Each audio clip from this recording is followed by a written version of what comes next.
How the digested food ఎలా absorb అవుతుందో చూద్దాం. So absorption of digested products. So absorption is a process by which end products of digestion. So end products of digestion అంటే ఏంటి? మనకి glucose,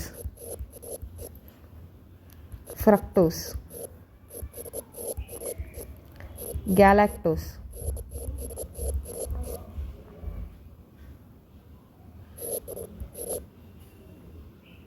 so గ్యాలాక్టోస్, దీని తర్వాత amino acids,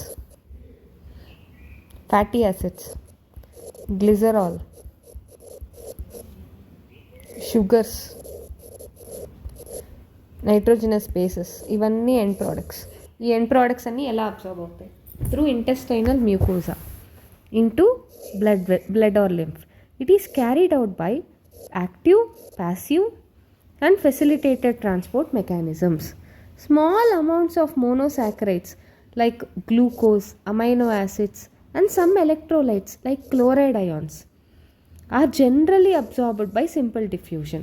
ఇది గుర్తుపెట్టుకోవాలి మనం. గ్లూకోజ్, అమైనో యాసిడ్స్, ఇంకా క్లోరైడ్స్. ఎందుకు ఇవి సింపుల్ డిఫ్యూషన్ అంటే, క్లోరైడ్ అనేది మనకి నెగిటివిటీ మెయింటైన్ చేయడానికి మన సెల్లో నెగిటివిటీ అంటే లోపల ఛార్జ్ -70 ఉంటుంది. ఈ -70 మెయింటైన్ చేయాలంటే మనకి క్లోరైడ్ అయాన్స్ కావాలి. కాబట్టి అవి సింపుల్ డిఫ్యూజన్లో వెళ్ళిపోతాయి. Now the passage of these substances in to blood depends upon the concentration gradients, right? So from higher concentration to lower concentration, అంటే బయట ఎక్కువగా ఉండి లోపల తక్కువగా ఉంటుంది. కొన్ని సబ్స్టెన్స్ ఏంటి, లైక్ గ్లూకోజ్ ఇంకా amino acids absorbed with the help of carrier proteins.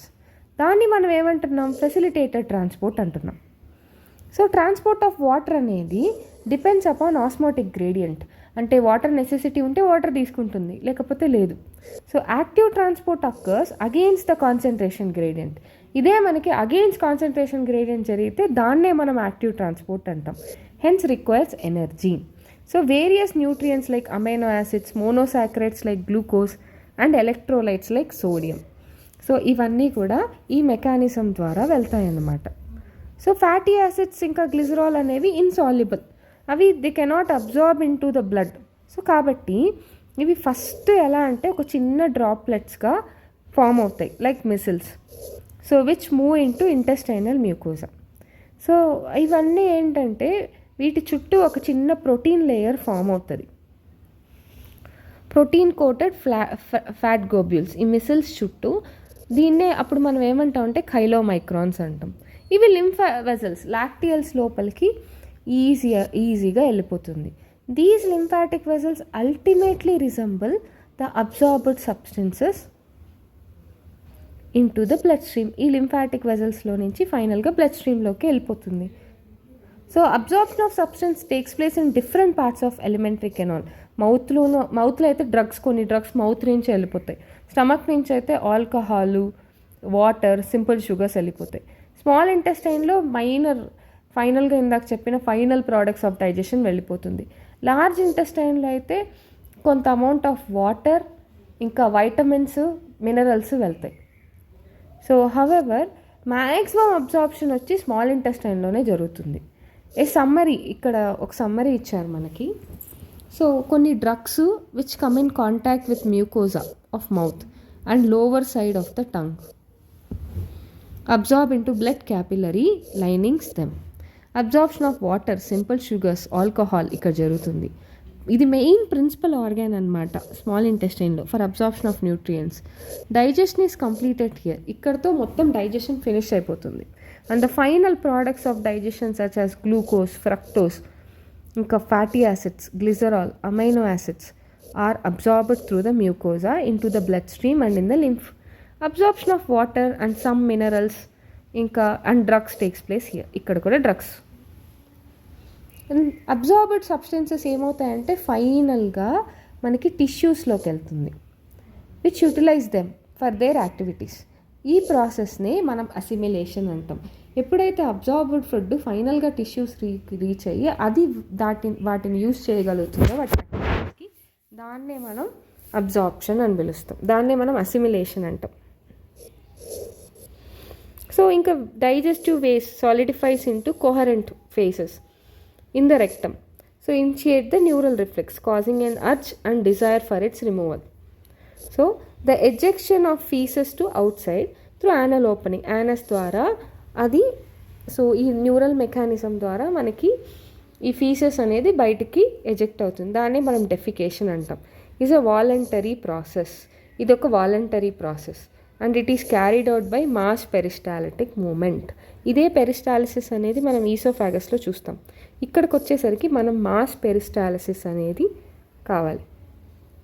దాని తర్వాత డిజార్డర్స్కి వస్తే మెయిన్గా ఇన్ఫ్లమేషన్ ఆఫ్ ఇంటెస్టైనల్ ట్రాక్ట్ అనేది చాలా కామన్. ఇది బ్యాక్టీరియల్ ఇంకా వైరల్ ఇన్ఫెక్షన్స్ వల్ల రావచ్చు. ఇన్ఫెక్షన్స్ అనేవి మెయిన్గా ఇంటెస్టైన్లో ఉండే పారాసైట్స్ వల్ల కూడా, tape worm, Taenia solium, round worm, Ascaris lumbricoides, అలానే మనకి thread worm, so thread worm Enterobius vermicularis, so దాన్నే మనం పిన్ వామ్ అని కూడా అంటాం. Hook worm and సైక్లోస్టోమా.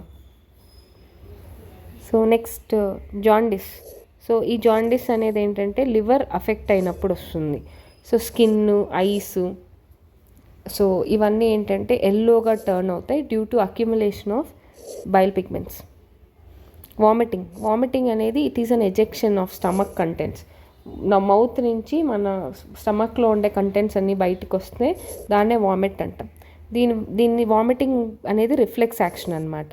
ఇది వామిట్ సెంటర్. ఈ వామిట్ సెంటర్ కూడా మనకి మెడుల్లా అబ్లాంగేటాలో ఉంటుంది.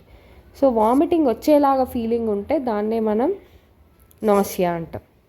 అలానే next diarrhoea, abnormal frequency of bowel movements. So frequency of bowel movements and increase in liquidity of the faecal discharge. లిక్విడ్గా ఫీకల్ డిశ్చార్జ్ వస్తే దాన్నే డయేరియా అంటాం. It reduces the absorption of food. Constipation. In constipation, the feces are retained within rectum as the bowel movement occurs irregularly. So ఇక్కడేమో bowel moment ఎక్కువగా ఉంటుంది, దానివల్ల faecal discharge లిక్విడ్గానే వచ్చేస్తుంది అనమాట. దాన్నే మనం డయేరియా అంటాం. ఇది ఫుడ్ సరిగ్గా అబ్జార్బ్ అవ్వదు. ఇండైజెషన్, మనం ఏదన్నా స్పైసీ ఫుడ్ లేకపోతే ఫుడ్ సరిగ్గా డైజెస్ట్ అవ్వకపోతే మనకి కడుపు ఫుల్గానే అనిపిస్తుంది.